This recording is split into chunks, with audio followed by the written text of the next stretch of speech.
ব্রুকলিনের কোনি island এলাকায় একটি বাড়ির উঠানের পারিবারিক বারবিকিউ আয়োজনে অজ্ঞাত মুখোশধারী ব্যক্তি সার্ফ অ্যাভিনিউ থেকে এলোপাথারি গুলি চালায়। শনিবার রাত 10:30টার দিকে বর্বরোচিত এই হামলায় 4 শিশুসহ 8 জন গুলিবিদ্ধ হয়। শিশুদের বয়স 6 থেকে 14 বছর। 21 বছর বয়সী এক তরুণী গুরুতর অবস্থায় হাসপাতালে চিকিৎসাধীন।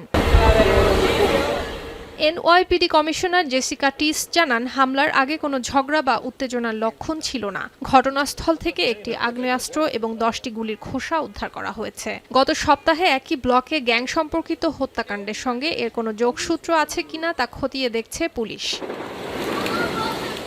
এই ব্রুকলিনেই রোববার স্থানীয় সময় ভোর 4টার দিকে ঘটেছে আরেকটি ভয়াবহ ঘটনা। ক্রাউন হাইটস এলাকায় পুলিশের একটি আনমার্কড গাড়ির দিকে এগিয়ে আসে 18 বছর বয়সী এক সশস্ত্র যুবক। পুলিশ তাকে চ্যালেঞ্জ করলে সে গুলি চালায়। এতে ডিটেকটিভ রবার্ট ক্যারেলের ব্যালিস্টিক ভেস্টে গুলি লাগে, তবে তিনি প্রাণে রক্ষা পেয়েছেন।